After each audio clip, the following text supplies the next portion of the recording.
오늘 여야를 대표하는 네 분의 의원 초대했습니다. 한 분 한 분 소개해드리죠. 먼저 더불어민주당 4선의 이상민 의원 어서 오십시오. 네, 안녕하세요. 첫 번째는 2년의 점수 한번 매겨봐 주세요. 100점 만점에 몇 점 주실라는지 또 그 점수를 나는 왜 줬는지. 이상민 의원. 네, 저는 마음은 100점 드리고 싶지만 87점 하겠습니다. 87점. 예. 왜요? 어떤 초유의 탄핵 국정농단 사태를 딛고 이제 출범한 문재인 정부로서는 어려운 과제도 쌓여 있고 또 해야 될 과제도 수북히 쌓여 있고 2년의 기간은 짧습니다. 그러나 그 상황에서도 한반도의 평화의 물꼬를 텄다는 거, 그리고 사회 안전망을 좀 더 획기적인 개선을 했다는 점, 예. 그리고 이제 그동안 누적된 비리, 부조리에 대한 척결, 적폐청산이라고 하죠. 여기에 상당 부분 인적 청산이 이루어졌고, 다음에 제도적 제도화가 필요한 때이고요. 예. 그리고 이제 재난 대응에 대한 효율적인 그 스마트한 그런 능력을 보여줬다고 생각됩니다. 반면에 이제 경제 활력, 다음에 특히 반대 세력, 야당과의 그런 어떤 공감을 얻는 그런 부분, 그리고 이제 개혁 과제가 좀 많이 남아 있고요. 네. 이런 부분은 좀 더 분발이 필요하다고 생각됩니다. 그래서 87점. 예. 자, 이제 분야별로 좀 짚겠는데요. 먼저 국정운영 스타일, 정치 전반, 또 인사 문제까지를 포함한 거를 첫 번째로 올리겠습니다.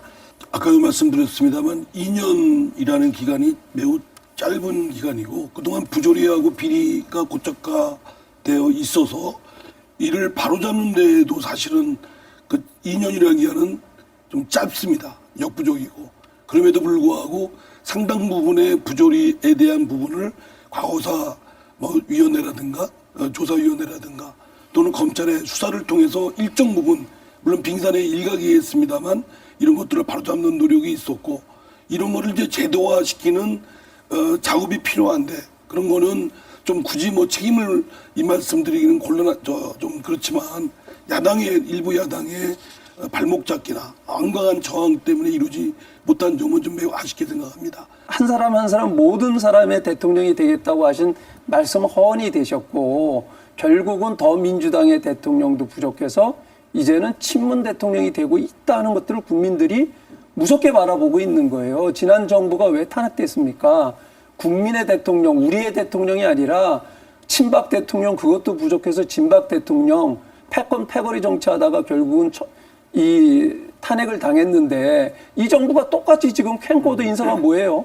결국은 캠프에 소속돼 있던 사람이 우선이고, 그 다음엔 코드가 맞아야 되고, 그 다음엔 더민주당 출신이어야지만 채용이 되는 거예요. 이게 어떻게 공평한 사회입니까? 자, 알겠습니다. 이상민 네. 의원께 예. 두 가지 포인트 답해봐 주세요. 예. 먼저 야당을 끌어안지 못했다. 두 번째는 신적폐라는 주장. 예. 네, 그 말씀 이제 드리기 전에 짧게 말씀을 드리면, 드루킹 사건이나 환경부 사건은 재판 결과가 있기 때문에 그 판명을 보시면 될 겁니다. 그리고 또 하나는 이제 아마치 구집권 세력인 구집권 세력 되시는 분들한테는 불편한 부분이긴 하지만 워낙 고질화되고 고착화된 부조리이기 때문에 그걸 감내해야 될 사회적 비용이고 고통이라고 생각됩니다. 그리고 여야정 상설협의체를 이미 오래전에 대통령이 제안해서 가동이 시작됐는데 결국 야당이 비협조로 잘 안 되고 있지 않겠습니까? 그래서 저는 말씀 중에 일리 있는 지적에 대해서는 경청을 하겠습니다만, 그러나 친문 세력이 전체를 좌지우지한다, 이런 등등의 지적은 너무 지나친 과대한 지적이다. 동의할 수 없다. 근데 사실은 탄핵이라는 것은 아시다시피 이건 정치 게임이었거든요. 그리고 많은 분들이 지금 생각하기에 탄핵이 결국은 대통령이 무슨 큰 잘못을 했다라기보다는 결국은 정치 게임에서 졌다고 얘기하고 있는 거고요.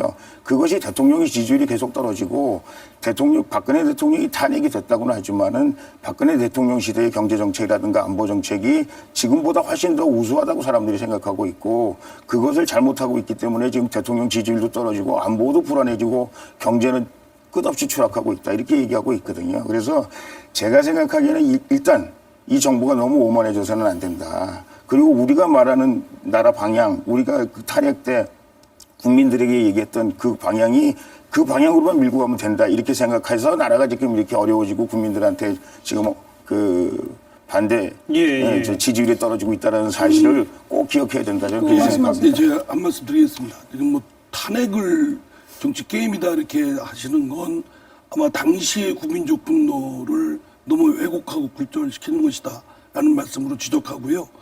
그 문재인 대통령 또 정부 출범 이후에 종전의 정권과 달리 탈권위적이고 소탈하고 민주적이고 이런 부분에 박수를 받았던 건 틀림없습니다. 그리고 또 그런 노력을 했고 그런 기조가 사실은 계속 가야 된다, 살려가야 된다고 생각을 하고요.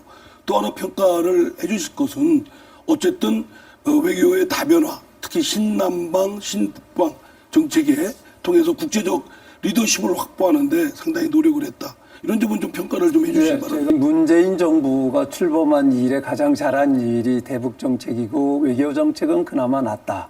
이런 평가를 받아왔는데 그게 1년 지나고 2년 지나면서 그게 혹평으로 돌아오고 있어요. 그 앞에서도 말씀하셨다시피 취임 2주년이 되는 날 어떻게 해서든지 하노이 회담 이후에 그 단절된 남북 간의 대화든지 또는 미북 간의 대화를 재개를 해보려고 문재인 대통령 굉장히 노력하고 계신 거 알고 있어요. 그 미국을 설득을 해가지고 쌀 지원을 하겠다.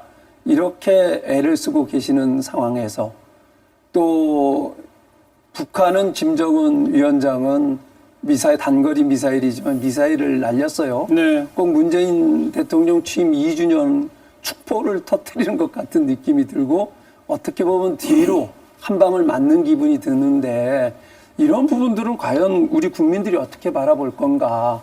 자, 우리 제가 한 말씀 드릴게요. 예. 미사일부터 한번 좀 언급해 보세요. 아니 지금 뭐 잠깐요. 그 한반도 비핵화 문제나 평화 문제가 한 방에 해결할 수 있는 문제입니까? 그렇지 않죠. 좀 당연해요. 오랫동안 누적된 문제 이것도 또한 해결하고 평화 체제가 구축되기 위해서는 상당한 공력과 인내가 필요한 겁니다. 여러 우여곡절은 있겠죠.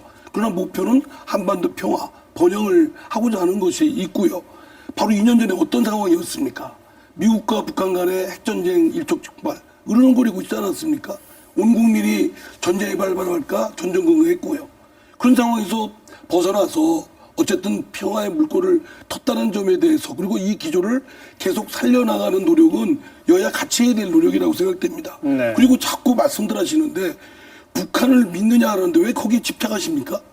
북한을 믿고 안 믿고가 그게 중요합니까? 북한을 못 믿기 때문에 더욱더 이 한반도를 더 이 부분을 관리를 해야 될 필요성이 있고 평화를 지켜나가고 또 번영을 해야 되기 때문에 매니지먼트 차원에서 하는 겁니다. 그런데 지금 북한을 믿느냐 또 속는 거냐 이런 거에 집착을 야당이 너무 여기에 함몰돼 있어요. 아니, 저는 제가 믿으라는 게 아니라 왜 북한을 믿냐 안 믿냐에 집착하냐 이겁니다. 집착할 수밖에 북한 없죠. 어느 누구고 선인이라는 걸 있을 수가 없습니다. 네. 각자 이해관계나 각자의 그런 이익 극대화를 위해서 하는 거기 우리를 때문에 속인다고 아니, 가정하에 그러니까 북한을 북한과 대화를 해야 될 거 아니겠습니까? 아니 그렇지 아니, 않죠. 가정하에 어떻게 해야 아니 그렇지 됩니까? 않죠. 뭐냐면 그리고 제가 말씀드릴 게 오히려 문재인 정부가 미국과의 관계를 너무 신경 쓰다 보니까 오히려 너무 의존적이 됐다. 오히려 문재인 정부의 중재적 역할이라든가 자주의 공간을 더 좁혀온 거 아닌가라는 성찰도 필요합니다. 네, 사실은 미국에 대해서 하고 부딪힌 적이 어디 있었습니까? 너무 긴밀하게 공조가 잘 자, 되고 알겠습니다. 알겠습니다. 지금 이제 요 경제 대목에서는 네, 네. 그 홍문정 의원이나 정병구 의원은 이제 기업과 시장 자유 강조하시고 이정미 대표께서는 공공 영역 정부의 더 적극적 개입 강조하시는 그 딱 중간에 계시기 때문에 네. 답해 보세요. 임금 또 근로시간을 왜 정부 또는 법으로 규제하냐고 그러는데요. 최소한의 인간의 존엄을 지키기 위한 조건이기 제 때문에 얘기가 아니라 그러니까요. 그렇게 얘기를 하시잖아요. 그 말씀을 인용하셨길 드린 말씀입니다. 임금이나 뭐 물론 그 근로시간이나 그 노사 간의 계약에 의해서 정하도록 하는 것이 원칙이지만 그러나 그것도 무한정할 수 있는 게 아니고 인간의 존엄성을 지키기 위한 최소한의 조건은 법으로 공공부문으로 요구하는 것이 당연한 것이죠. 또 하나 지금 지표 말씀하신 부분 특히 양극화가 심화됐다는 부분은 네. 뭐 집권 여당의 일원으로서 뼈아프게 생각하고 이건 좀 더 분발해야 되겠다 생각하는 합니다. 다만 지금 문재인 정부 경제정책을 비판하시면서 바꿔야 된다고 그러는데 뭘 어떻게 바꿉니까? 문재인 정부의 경제정책 3개 축이 소득주도하고 혁신성장하고 공정경쟁입니다. 공정경제 하지 말자는 겁니까? 아니면 혁신성장하지 말자는 겁니까? 아니면 소득을 높여가는 나가는 노력을 폐기하라는 겁니까? 그렇지 않지 않습니까? 이거는 야당도 공감하고 다만 미시적이고 실용적인 부분에 있어서 어떤 부분을 변형이나 필요하다면 그건 수용하겠지만 아니, 숫자 무조건 말씀을 드렸죠. 국회에서 문재인 정부의 경제정책의 기조에 대해서 뭐 폐기하라 잘못됐다라고 지금 하는 건 현재 그건 근거 없는 비판이라고 근거 없는 생각됩니다. 비판이에요. 왜 근거 없는 제가 근거 없는 비판입니까? 비판을 좀 드리고 싶은데. 아니 그 최저임금도 탄력적으로 운영을 하자고 해서 지금 논쟁이 벌어지고 있지 않습니까? 그리고 이 노동시간 단축도 탄력적으로 하자. 이런 법안도 지금 여러 가지 그 나와 법안을 좀 있잖아요. 통과시키자는데 국회 보이콧하고 안 들어오시는 분이 이쪽에다 말씀을 누굽니까? 하시고요. 아니, 잠깐만. 그거 빨리 통과시켜야 아니, 되잖아요. 이상민 잠깐만요. 의원님. 자, 아니 한마디만 더 말씀을 드릴게요. 아까 말 국가가 통제를 하고 국민의 최소한 예. 인권 보장을 해야 된다고 말씀을 하시는데 그 결과가 좋으면 괜찮아요. 네, 근데 알겠습니다. 결과는 거꾸로 가잖아요. 자, 홍 의원. 그러니까 그걸 고쳐야 된다는 거예요. 그러니까 그거에 대한 일정 부분 수정하는 부분에 대해서는 동의하고 아니, 문재인 동의를 하시고 대통령도 수정을 사회적 하세요, 수용성과 그러면은. 같이 조화를 홍 의원. 이루면서 설명을 했습니다. 시장 기능을 제대로 할 수 있도록 돈이 제대로 시장에서 벌릴 수 있도록 정책을 해주길 합니까? 말하자면 임금을 자기들 마음대로 정할 수가 있어요. 해고를 마음대로 할 수가 있어요. 아무것도 할 수 없는 상황에서 정부가 국민연금으로 통제하고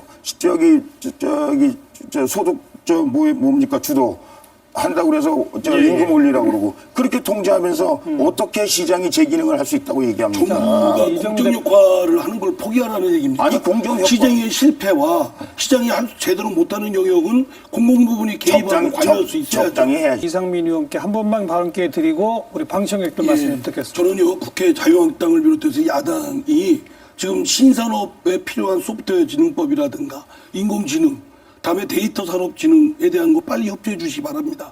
그리고 지금 탄력 근로제 말씀하셨는데요. 빨리 입법하자는 얘기입니다. 예, 근데 국회 예. 보이콧하고 안 들어오시니까 이런 기업에 어려움 주는 거 국회를 아닙니까? 보이콧하게 만든 사람들이 여당인데 왜 자꾸 자, 국회 입법은 해야죠. 우리 자유한국당과 대통령과 예. 이렇게 대담을 먼저 하시는 것이 좋겠다. 저는 옳은 수순이 아닌가 그렇게 생각을 합니다. 뭐 제가 말씀드릴까요? 아니 왜 자유한국당이 특별 대접을 받으시려고 합니까? 우리가 국회의원이 아니 그러면 113명입니다. 그럼 10% 안 될 때 그럼 자유한국당 배제하고 안 만나도 된다는 얘기입니까? 여태까지 배제했잖아요. 아니 그러니까 제 말씀들은 일단은 대통령이 5당 그 협의를 제안을 했기 때문에 응하시고 나중에 필요하면 또 개별적으로 하면 좀 되지 않겠습니까? 근데 굳이 단독 개별 회담이 아니면 응하지 않겠다. 그건 고집이고 집착입니다.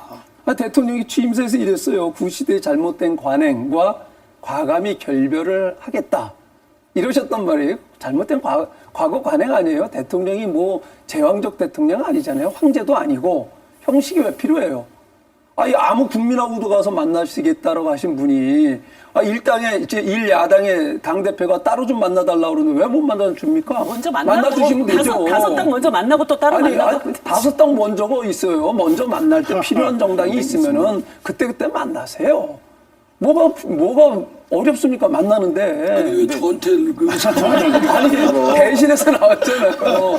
그러니까 아마 그렇게 할 겁니다. 그래서 그렇게 이제 하세요. 저는 우선적으로 자유한국당 그 황교안 대표가 1대1로 만나겠다 이렇게 고집하실 게 아니고 우선 오자 회담을 하시고 필요에 따라서 하면 그렇게 충분히 얘기하는 융통성 있게 우리 자유한국당도 생각됩니다. 앞으로의 과제 제일 중요하다고 생각하시는 과제가 뭔지부터 한번 짚어보죠. 이상민 의원. 자유한국당이 스스로 왕따를 자초한 거 아닙니까? 여야 4개 당이 하겠다는데 혼자 버티고 있는 거 이거 좀 성찰이 필요하다고 생각되고요. 앞으로 더 박차를 가야 될 것은 한반도 평화, 공동 번영 그리고 개혁해야 될 과제들을 완수하는 것이고요. 또 하나 경제 활력, 일자리 창출해야 될 것이라고 생각됩니다. 물론 이런 것들을 하기 위해서는 말씀하신 대로 소통, 공감을 뒷받침돼야 추동력 있게 할 수 있는 것이고 저희들 또한 노력하겠습니다. 또 야당에서도 같이 협조해서 어쨌든 선거가 앞두고 있지만 대의적으로 국민을 위해서 좀 하겠다는 걸로 국회에 들어오셔서 본연의 책무를 수행하는데 좀 해주실 것을 요청합니다. 네. 들어올 수 있도록 해주세요. 자, 제가 조금 아까 마지막에 야당은 뭐 혹시 칭찬할 거 없습니까? 여당은 스스로 반성할 거 없습니까? 이렇게 여쭤봤던 게 이제 앞으로 만날 거 아닙니까? 만나면 지난 일 남 탓 얘기보다는 대통령과 여당은 그동안 우리가 이거 좀 잘못했다. 그 얘기 먼저 꺼내셨으면 좋겠고 야당은 대통령과 정부 노력하는 거 안다. 그리고 이런 점 평가한다. 이런 얘기 좀 먼저 하면서 미래의 과제의 지혜를 모으는 그런 성숙된 정치를 좀 기대해보는 마음에서 부탁을 드렸던 겁니다. 아마 뭐 5당 대표가 됐던 양자 회담이 됐건 이런 분위기로 시작하면 좀 성과가 나지 않겠습니까? 그런 의미로 좀 부탁을 드려봅니다. 네 분 수고하셨고요. 방청 여러분도 애쓰셨습니다. 함께해 주신 시청자 여러분 여기서 인사드리죠. 안녕히 계십시오.